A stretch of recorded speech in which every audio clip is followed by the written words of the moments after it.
Всім привіт! Сподіваюсь, вже всі охоче приєднались. Hello, everyone. I guess that we have some audience already here. And please don't hesitate to join, even if you're a little bit late. Uh, Welcome to our third edition of Razom Presents. This is a periodic webinar series that we meet, partner, and do online. Today, I'm your host. My name is Julia. And I'm so glad that you are here, that you had a chance to join us. I know that many of us expected to see Polina Buchak, our wonderful impact producer of Razom Cinema here, but she couldn't join us for some personal reasons. And I'm happy to be here with you today. I hope we can together have an inspiring, wonderful conversation. Please be aware that today's webinar is about 45 to 50 minutes and it will be recorded, and then we welcome any of your questions so we can benefit from our time together. We will have time at the end to address your questions, and we will be sending the recording to everyone who joined us today afterwards, just in the event that you miss any portion of important information or you want to review something afterwards. If you joined our event for the first time, I'm gonna say a few words about myself. I'm the project coordinator of Razom Cinema. This is the initiative that is a part of Razom Connect program. Our goal is to elevate the presence of Ukrainian cinema in the US. We build relationships with film festivals, distributors, producers, and of course, importantly, the audience. We also encourage international recognition of Ukrainian films, assist with travel costs, and actively promote Ukrainian filmmakers and their work here in this part of the world. Today, shortly before Mother's Day in the US, by the way, we are pleased to introduce you to one of them, who is telling a very important story about Ukraine's children, one that is most of us might not immediately think about when we consider the damage that the war is doing to the next generation of young Ukrainians. What we do here often is the crime of more than 19,000 Ukrainian children illegally abducted and deported by the Russian state for the purposes of re-education and assimilation into Russian society. This is a well-known colonial tactic by Russia, unfortunately. And by the way, you're invited to learn more about this issue by going to the site releasethekids.com. I'm going to say it again, just in case, releasethekids.com, which is a campaign managed by our advocacy colleagues. And by what might not be obvious at all is the state of kids' learning and development in present-day Ukraine. We know that the pandemic had some huge influence on the education facilities, not just in Ukraine, but worldwide. And on top of those delays, for the last 3 years in Ukraine, children have faced the kinds of setbacks of healthy growth and developmental success known only in wartime. Interrupted education due to air raid sirens and bombs, constant threat, life in shelters, fear, insecurity, and literally death of loved one and neighbors, teachers, classmates. And our grantee, who is with us today, the documentary film Timestamp homes it on this reality. Without interviews, just by using the pure direct cinema method, without any narration or enactments, Timestamp provides an insight into how the war is affecting the daily lives of students and teachers, how a school functions in person and online in these terrible times, both off and closer to the front lines. It offers an intimate and rare glimpse into the challenges of providing education and a sense of normality for children in the situation of the constant danger. To introduce us to the film, to this wonderful work, we are pleased to welcome Timestamp's director, Katerina Hornostai, who joins us today directly from Kyiv, where she lives full-time and works as well in the Kyiv-Mohyla School of Journalism as a teacher of film directing. Katerina is originally from Lutsk and studied documentary filmmaking at Marina Razbeshkina School of Documentary Film and Theater. After her studies, she returned to Kyiv during the Revolution of Dignity to film and document these historic events. And you might probably heard about her narrative feature debut, Stop Zemля, received the Crystal Beer Award at the 71st Berlin International Film Festival. Also with us today is our colleague Anna Solovei. She is the director of Razom's relief program, whose team works closely with a host of NGO partners on the ground that are also addressing the needs of Ukrainian youth and children. So she's come to share insight from Razom's work and discuss the impacts of wartime of learning, social skills, and mental health, as well as stories of Ukrainian civil society organizations responding to these challenges. So we're gonna hear a lot about stories and narratives today in the upcoming 45 minutes. Oh, welcome you both, Anya and Katerina. It's a pleasure to have you here today. So my first question I'm going to address to Katya first and congratulate her on the North American premiere of the film at the New Directors New Film Festival. We missed you dearly in person here, which is why we're so excited to have this conversation today, at least online. Um, so let's just dive back to begin with. Let's just dive back into the very beginning of this project. Your film is a collage, even a tapestry. This is a word that we heard from your DOP, Sashko Roshin. He described it for us as a tapestry of various regions of Ukraine, exploring a wide range of schools across the country and how the educational system looks like during the wartime. Could you talk about how you found this story that became the film we're now talking about, or perhaps how did it find you? Mhm. Because it's often this is what often happens in the documentary world. What is the time frame of this collection of stories?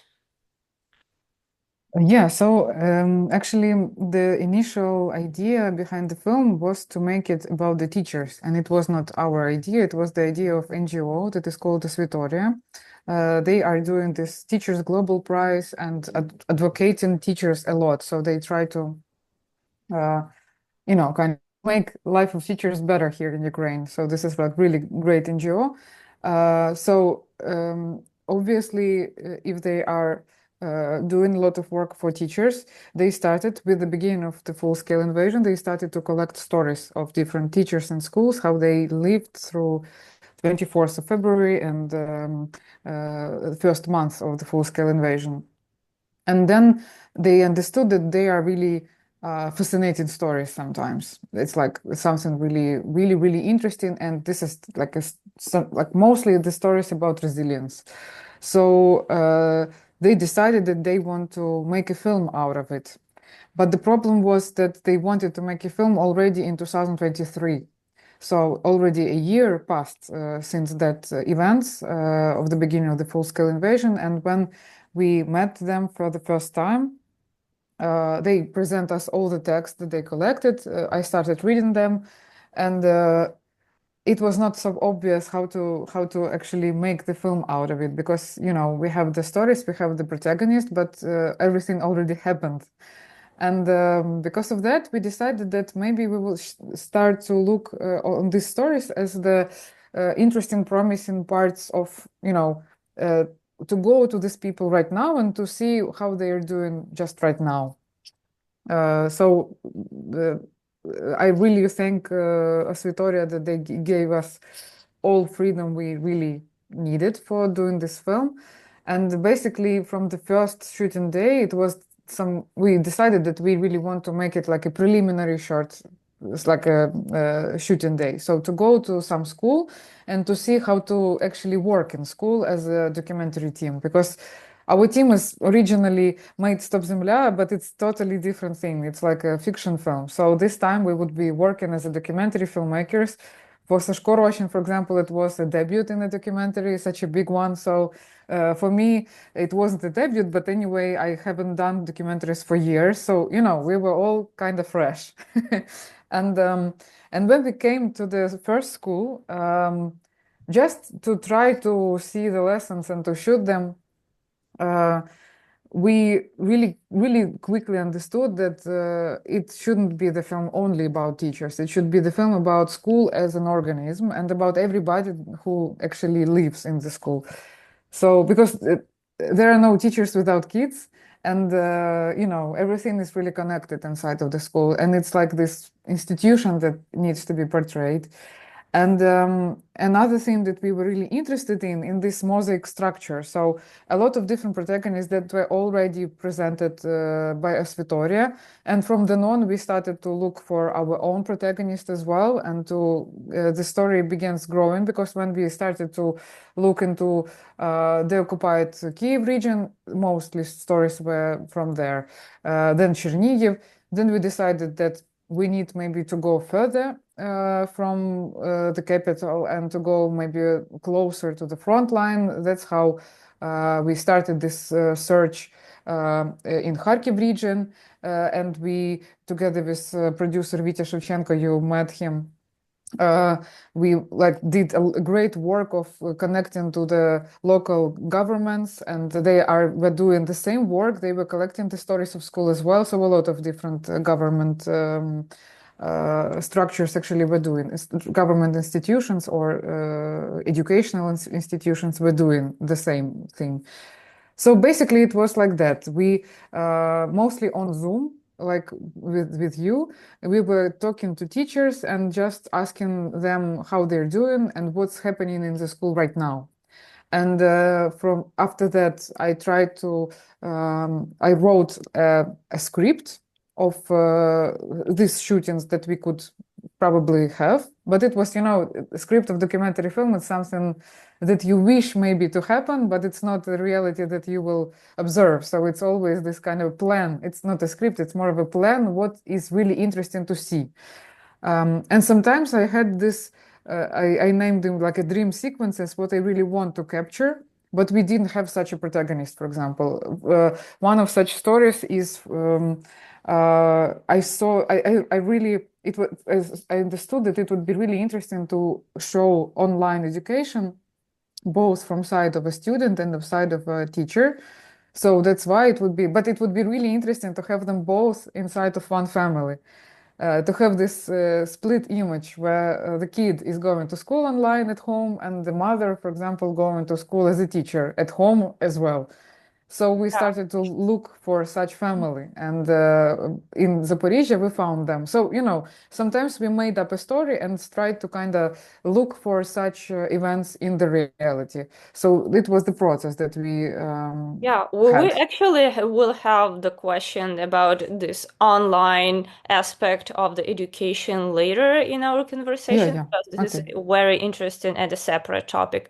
But before we move further, um, We would love to show our participants actually the trailer, how Yeah, your yeah, film please. looks to give a Sorry. sense of the story. So, can we stream it, please, here?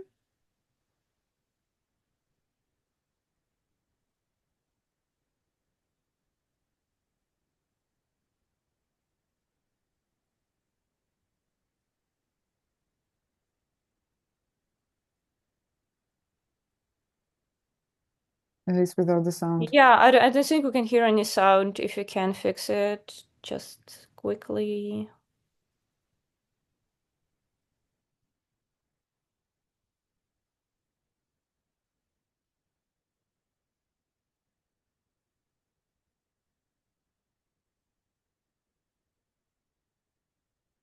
Yeah, no, we can't hear any sound, unfortunately.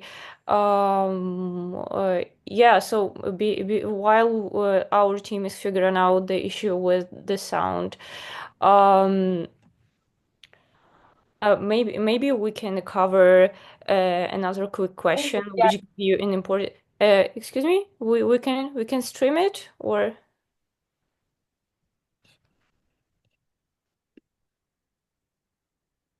yeah, we can. Вдихів. Yeah, now we can hear it. Зробили 5 вдихів і 5 видихів. Виконуємо.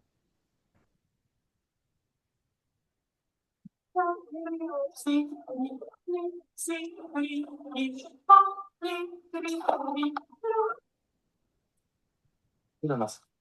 Старий наш раз.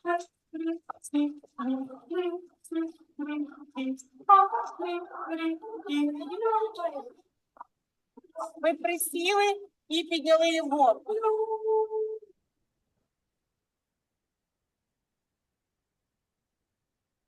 Це виглядає, як ніби там цивілізація, а тут Додати 2аб і додати б квадрат. Пам'ятаєте такі формули?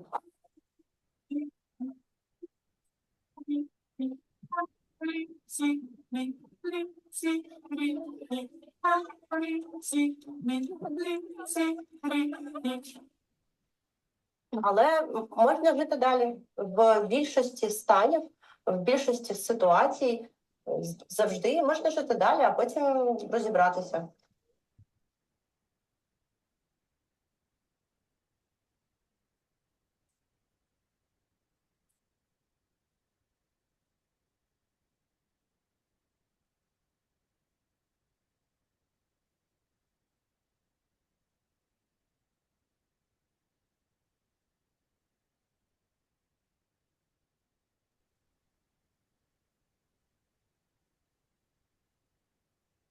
Thank you so much.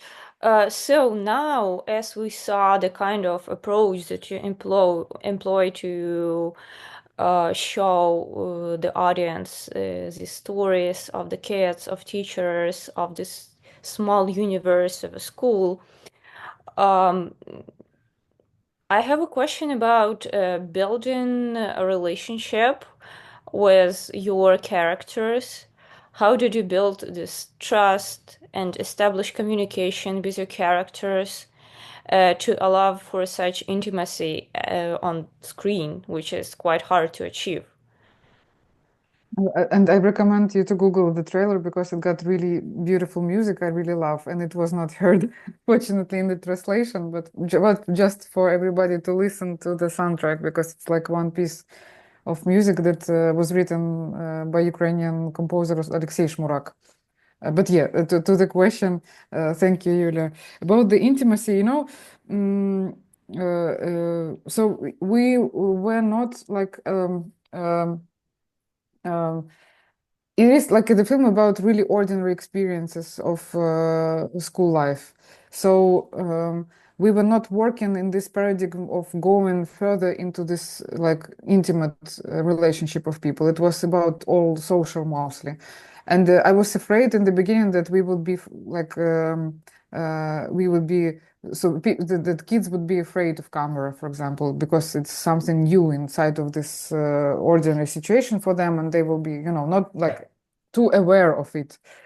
But luckily for us, I don't know how, but maybe it's because this era is about TikTok and everybody doing videos, and videos is something really common. I don't know, but they were quite okay with us. So from the beginning, I was actually even excited, like amazed by that. So they were okay. They were not, they were not doing something in purpose. They were just like doing their everyday business. They were just living, and we were just observing it. And it was for me a fascinating thing. So yes, sometimes obviously not sometimes, but camera was visible all the times. It was the big camera, and we were together with our boom operator, the sound recordist that has this big microphone. So we were visible team, or we were not Yeah, it's aiming to not a be. TikTok, obviously. Yes. But anyway, I don't know how they trusted us. And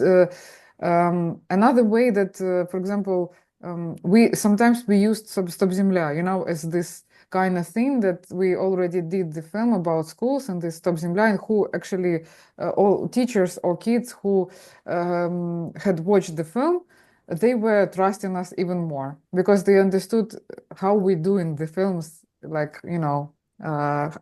how we actually dealing with the I don't know, with uh, I don't know how to say it, like we're uh, mm,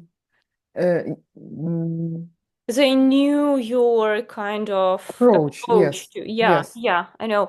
And if we brought up the topic of Stop Земля, which is huge itself, but you already mentioned that you did your recent work mostly in the narrative genre, which is a controllable environment, but here you don't have the control over anything. And especially everything that is connected to the challenges of wartime, like sirens, bombs, and whatsoever.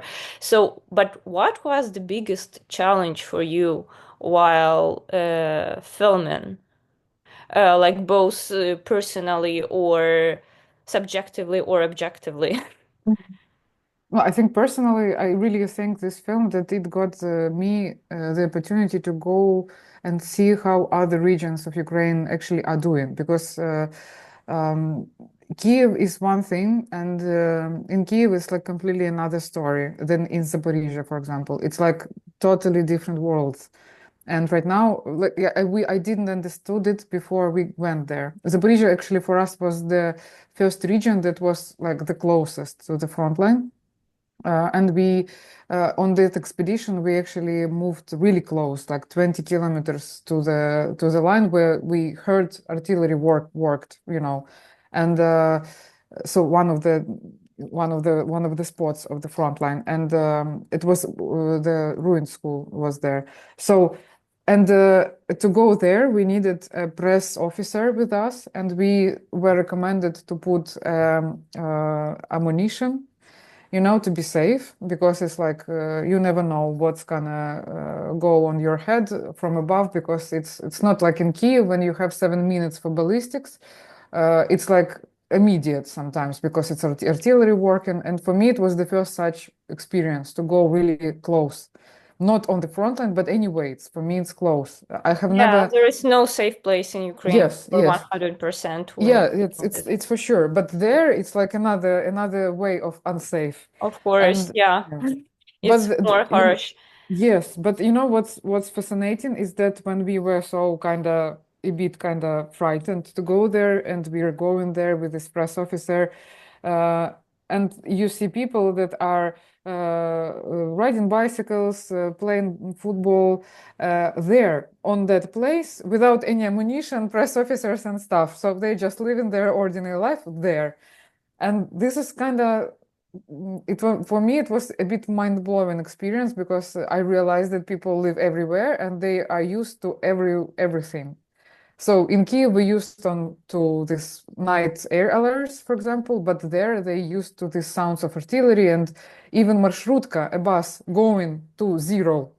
We even saw the schedule, so it's actually existing. So they are, they have a route to go back and forth to this. So it was really strange thing, and I even had this, bodily reaction on the next days. I have like a, because of that stress that I'm kind of there, I had this like psychosomatic reaction on me. So it was, and then we went to different places, and it got easier to perceive this reality. But anyway, for me, it's a big thing that that yeah, we are all living inside of this war, but experiences of this war is quite different in different parts of Ukraine.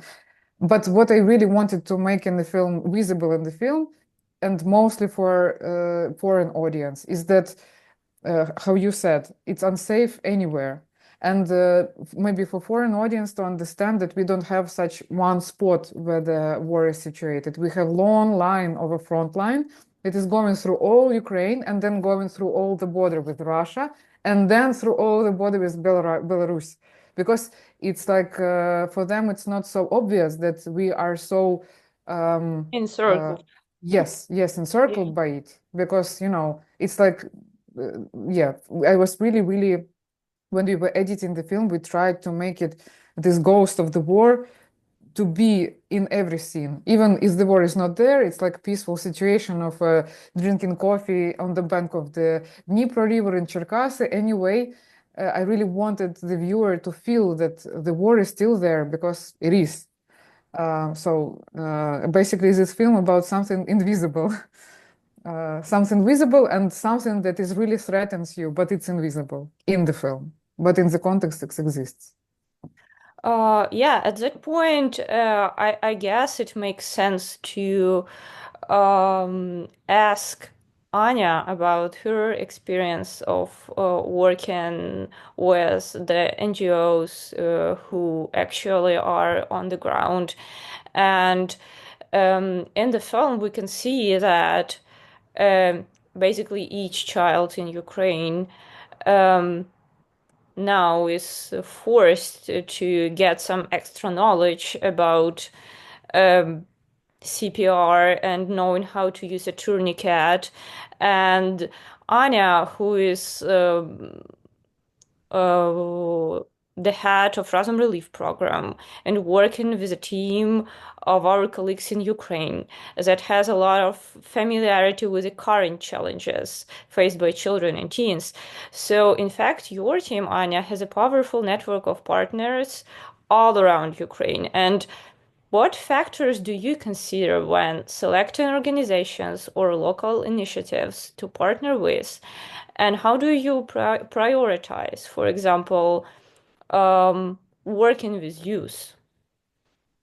Yeah, thank you. Thank you so much. I'm so glad I can take part in this webinar, and I was lucky that I was able to actually watch the film, and I just want to thank Katerina and the team for creating such an honest and such moving portrayal of the school life in Ukraine and kind of conveying how challenging it is. And that's so true that the war is literally the part of the school life, even though you don't see it. I visited a school in Kiev region a month ago, and the first thing they showed us was their bomb shelter. And the bomb shelter was decorated by kids. They're like all these drawings, so they tried to make it as comfortable as possible. And they were very proud of it, of course. So yeah, we work with a lot of partners all over Ukraine. So we work with local organizations that know the situation in their communities and that have solutions and that are ready to work to improve the lives in these communities. We believe very strongly that these organizations are the key to recovery of Ukraine, to democracy in Ukraine, and we work with these inspirational leaders and their teams. So actually, initially when we started in 2022, we were focused more on humanitarian aspects, on humanitarian help. But then we moved more into recovery projects, and actually the idea of working with kids came from one of our partners. So they were in Kharkiv. In Kharkiv the schools are closed, and they're still closed, and we saw the different solutions like underground schools and so on. But these partners came up with an idea of opening a day center for kids, and that's how our work with kids has started. We supported day centers, and then we broadened our work to support other projects related to kids, because the problems that they're experiencing are real, and they are very it's affecting their mental health, it's affecting their ability to absorb knowledge, ability to study, and it's kind of their daily life is affected by it. Yeah, can we so yeah, you mentioned the mental health support program. So can you talk about these programs? What kind of stories have surfaced from kids going through the sessions and the overall impact achieved with this program so far?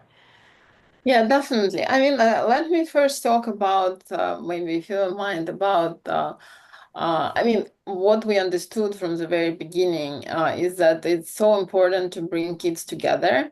So I think, if the kids, like more than 40% of the kids study online or have some kind of hybrid learning, and we understood that bringing them together is super important, giving them the space to study together, to communicate, to make friends, because a lot of them are very isolated. I was very moved by these pictures of kids in the movie just sitting in front of their screens and having not being in touch with their colleagues.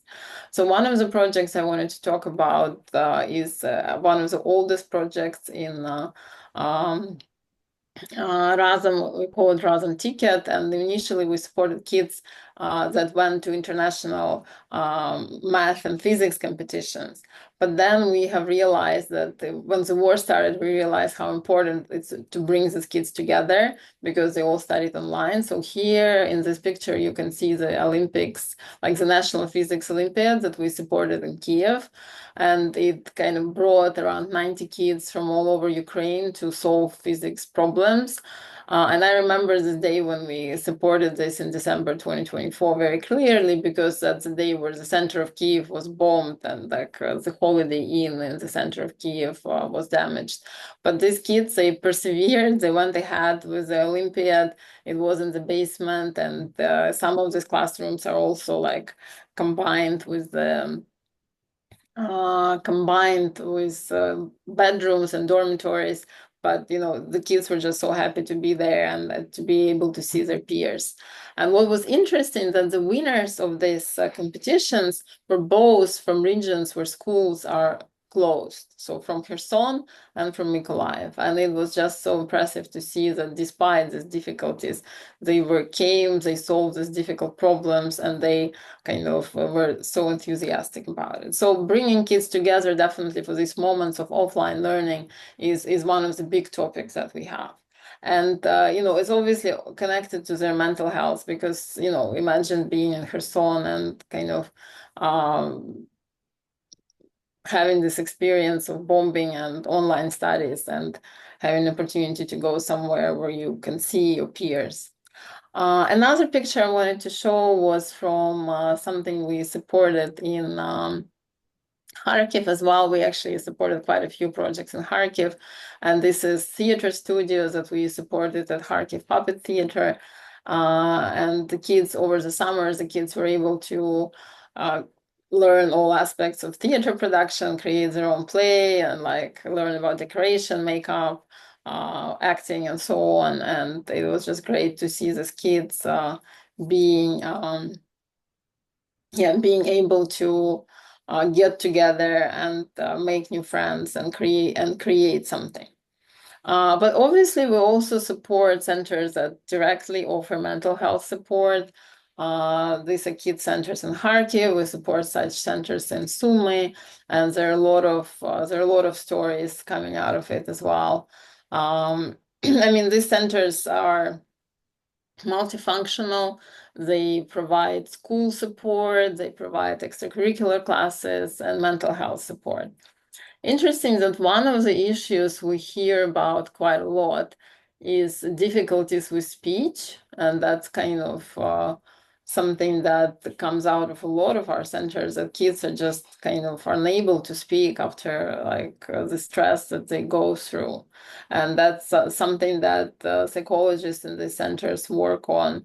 And one of the recent stories that I heard was about 6-year-old boy that went to one of the centers and came in without being able to speak, being very aggressive and obviously very affected by the situation. And the psychologists in the centers were able to help him and his family to regain his speech and to become much calmer and to be able to express himself and to process his emotions. And Yeah. probably the last thing, Yeah, excuse me. yeah, probably the last thing on this Yeah. topic, Mhm. on mental health that I wanted to show is another thing that we do is support for summer camps. And we have one of the pictures of summer camps that we supported in Lviv.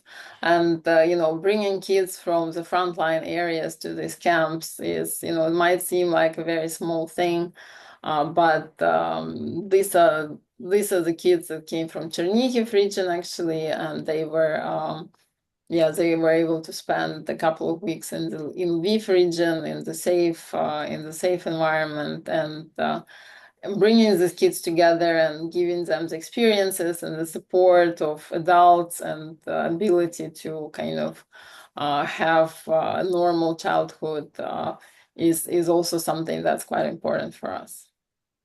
Thank you. Sorry for interrupting you like a few Sorry. sentences ago, because I had some questions that was burning inside me at that point when you mentioned this kids going through the hard phase of their trauma. And this is something that stood out to me from both our conversation and from the preparation to it before, and as well from the film, because Katerina includes some scenes of teenagers experiencing loss of their teachers, of their peers. And can you mention in a few words how Razom Relief works with teenagers who are at lost? And can you talk about the programs your team has established for these young adults that help them rediscover the possibilities of where their life could take them in Ukraine?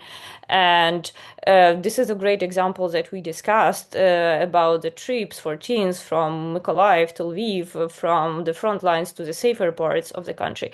How was it designed, and what outcomes did you see afterwards?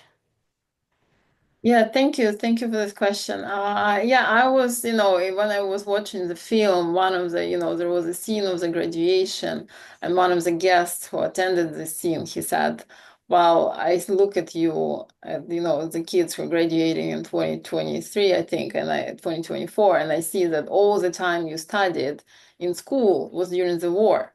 So this is, the war was part of their studies all the time, and they're obviously very much aware of it. And what we see is that, obviously the teenagers are now at the point where they're deciding what they're going to do with their lives. And unfortunately, the fraction of teenagers that want to leave Ukraine after they graduate from school is increasing. So we have the statistics is that it went up by 10% from 23 to 24. So from 2023 to 2024. So this is something that we're very aware of, and this is something that we're trying to work with. So the trips that you're talking about is kind of, we're trying to bring teenagers from the front line or from liberated regions to Lviv and to show them what opportunities exist for them. So the trips that we have very nice pictures of them visiting UKU, which is Ukrainian Catholic University in Lviv. So they were able to visit Lviv. They were able to have some sessions in kind of professional orientation, where they could learn about various courses, various professions. They were able then to go and meet some other NGOs, to talk with superhumans, to talk with Lviv City Council. And I was just yesterday looking at there's the surveys that we've done after they went to this trip that was done by our partner that went to this trip, and most of them said that this trip has impacted their plans for the future. So they have that they understood what possibilities they have, they understood what other options they have, they understood better what classes they can take, that they can get scholarship in the school, and that they can work for some NGO. So that's really something that shows them that opportunities exist for them inside Ukraine. And we hope to involve more teenagers. This summer, we're planning with our partner Saved another trip for these teenagers to Lviv from different schools, just to show them what kind of future they can have in Ukraine as well. And we do other projects. We do leadership development projects. We work with BUR to send youth to these volunteer camps where they also learn to be leaders and help to the recovery of Ukraine. Thank you, Anya, so much. And before we jump into the Q&A, because everything that you described is very impactful and important, I want to ask one last little question and address it to Katya. You mentioned previously that your goal was to convey this message to the world that how actually in what kind of circumstance kids live, and it's a story about resilience. And we can see these beautiful examples of working with kids and teenagers that Razom Relief provides. And do you actually believe that cinema, this might be a little bit of a philosophical question, but that cinema could serve as a tool of impact to motivate people to know more, to find out more, and to support the civil initiatives that Anya described? I think that documentary cinema, I believe that it can, because this is what would be the point, to kind of do all this work and to present it elsewhere and everywhere. But the biggest thing is, for me, I think that when you see such a work of teachers, for example, and such struggle and such power of the will of kids to go on with studying, for example, to go on with being in Ukraine, staying there. When you see all of this, for you, it's really, it's kind of, for you as a viewer, I believe, because for me, it was like that. When I saw all these people that are in our film, I thought that I have no any right not to continue doing what I'm useful for, this kind of thing. And this is the thing, because for us, now we understand that, for example, education and in a peaceful environment is a privilege. And a lot of people outside from Ukraine do have this privilege. And maybe when they will watch this film, they would feel it, because otherwise they are forgetting that all of different things that they having on a daily basis are basically could be really easily, gone if something like that would happen. And because a lot of people from outside of Ukraine, foreigners, they were sometimes asking questions like, but why do you keep education going? Because it's unsafe. But for me, it's like, obviously we need to educate people and we need to go to schools. And as Anna mentioned, it's really, it was already started to be really hard during COVID times, because people were not communicating in the real environment. They were already online. and it's terrible. I mean, for education, it's a terrible consequences what we are dealing with it now, right now, all over the world. It's terrible consequences, but in our case, it's even worse because, like, I don't know how many in percentage, but like more than a half of all education in Ukraine right now is online.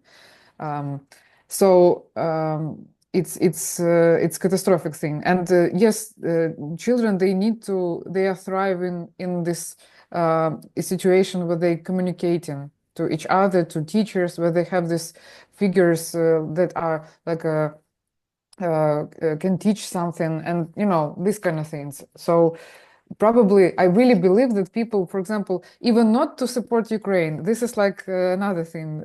Foreigners can support Ukraine or cannot, I mean, by finances or by at least knowing what's happening inside of this war. But anyway, maybe you will go step outside of your own door in your own neighborhood. You will do something for commune, do something for people that live near you. So because this is like a basic thing, if we all together inside of this world will be doing something for each other, maybe it would be no wars and no such circumstances where it would be so terrible to live. I don't know, but it's maybe some kind of optimistic or Yeah, romantic kind of view things. I have nothing to add after this beautiful answer, but I'm sure that our audience has. So I want to open it up to the Q&A. Please submit your questions if you have any to our Q&A box. And we have we have a lot of questions actually. We have 11 so far.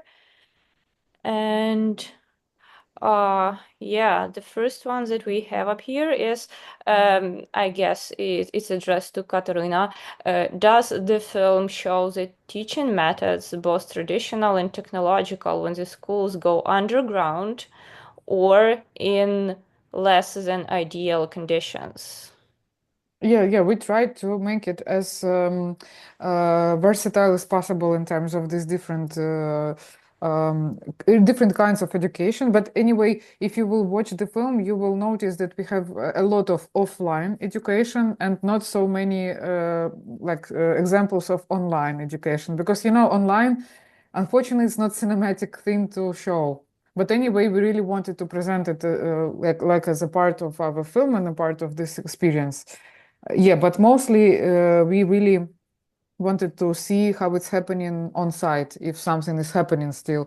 And for example, in Zaporizhia, people can study only or at home or in the basements or in the shelters. So it's happening there. And Kharkiv as well, it's happening, but only in this subway school, let's say it like that. So 5 metro stations in Kharkiv opened up as a small classrooms for different schools, and they try to maintain education in this such way. So yeah, this was like a thing that if we heard something is happening, for example, like Kharkiv opens a metropolitan for schooling, we went there to shoot it immediately because it's really interesting how they are doing it. And but in our film, not only this type of educations are present. For example, we have such a scene, Yulia already mentioned it.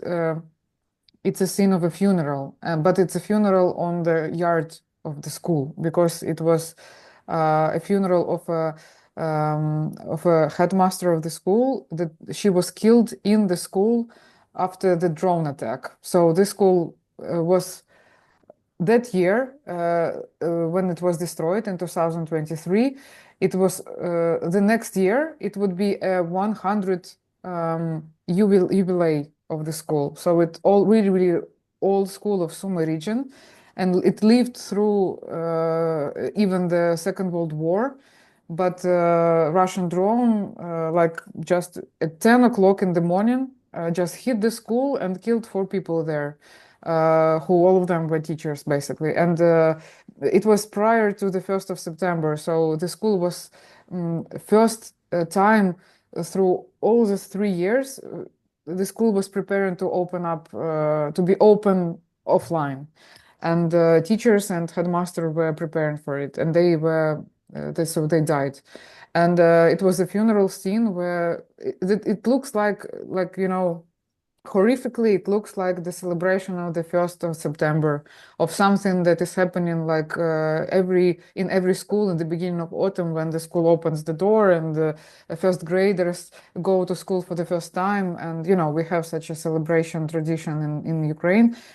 So it looked the same. Everybody had these festive clothes, a lot of flowers, but everybody were really sad. And this bell that rang, it was the bell for the deceived teachers. So we have such scenes as well, because this is a part of education process, like right now as well. People are having this funerals, they having this memorial that are put on schools for example, students that already have died as soldiers. I mean, выпускники школи, like graduates of the school. Alumnus Yes, of the high school. alumnus of the school. Yes.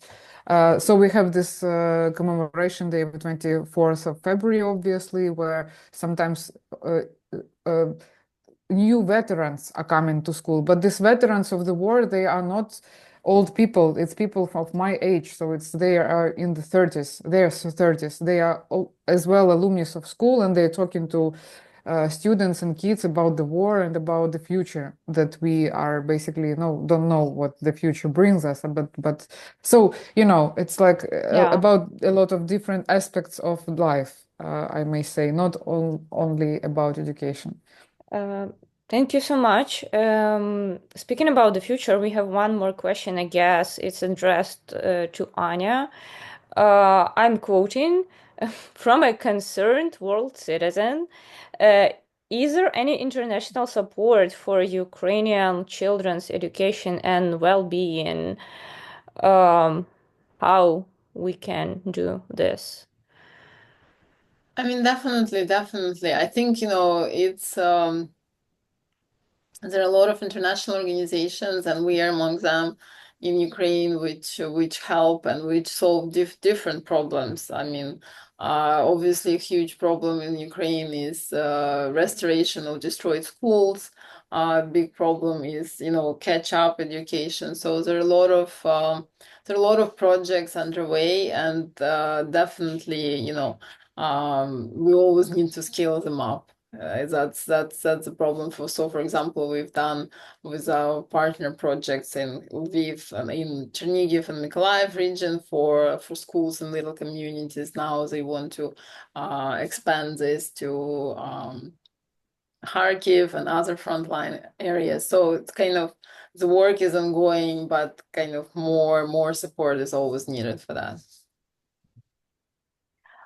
Thank you so much. Well, we have so many questions, but such a limited time. So, to wrap up our today's webinar, like the most recurring questions that I see here is how and where people can watch the film, and the second one, the audience insists on Katerina say a few words about the title and the meaning behind that. So, where do we watch the film, and what did you put behind the meaning of the title? About where to watch it. So right now it's going to different festivals in different countries, and we are talking about distribution as well with different countries. And I believe if a lot of people asking it about the USA, we are right now in negotiations with the distributors, USA distributors. So I think luckily I think we will have maybe a theatrical release in America. So yeah, but it's sometimes is needed to kind of process everything and set it up.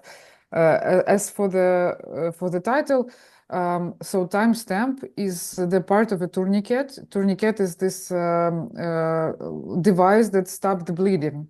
For example, if you're wounded to your arm, you need to put the tourniquet, apply it up on your limb that is wounded, but like higher than the wound itself, to stop the bleeding, to stop the blood flowing. in the limb.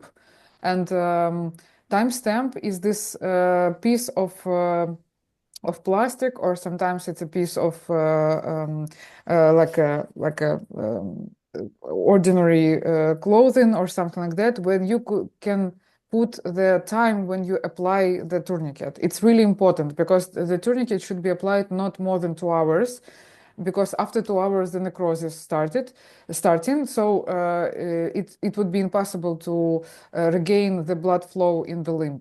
So you need to apply tourniquet and then transfer the person to the hospital, and then teachers would, doctors would see the time when tourniquet is applied, because maybe there would be nobody to tell the time. And they would know how much time is left for this limb to be alive. So I heard this, like the name of this element of tourniquet while we were filming one of the lessons where military people were explaining to kids how to apply tourniquet, actually. And this was this medical instructions lesson that we have all over all schools right now in Ukraine, because it's really crucial and important to know how to help each other if something bad is happening. And there's like a lot of plenty of stories where just random citizen that luckily had a tourniquet inside of his bag was actually helping and was saving life of some random stranger that was injured by the drone attack somewhere. So it's happening a lot, and we sometimes like bring tourniquet together with us just in case. And yeah, so that's basically the name of the film. The timestamp is this piece of clothing when you put the time. And I thought that it's a good name because, you know, its meaning is this kind of a like a engraving of time, because this is the story about not the beginning of the war at the first shock. It's the story about this new normality, we might say it. Yulia asked about the time frame. So the frame is the spring 2023 till the summer 2024. It's like the time that is in this film, and this is a timestamp of this period, actually. So yeah, that's the explanation. Thank you so much, Katerina. This is a very deep yet horrifying metaphor. And unfortunately, we have to end our session for today. We have been speaking with Katerina Hornstai, director of Razom Cinema grantee, the documentary Timestamp, which tells the important story of how Ukrainian children are learning and growing despite the terrible stress of the war, and Razom Relief Program director Anna Solovei, whose team works closely with civil society organizations addressing and responding to these realities faced by Ukraine's next generation. We have learned a lot from our time together. Thank you, Katerina and Anya, for this enlightening conversation. And a big thanks to all of you who joined us today, paid your time and attention. We could not have these discussions without you. And please support Razom, follow the timestamp on social media, track the upcoming shows, and be sure to go to our website to learn more and to be on the lookout for a recording of this webinar that will be mailed to you soon. And please join our next webinars. And until next time we meet when Razom presents. Thank you so much. Have a great day.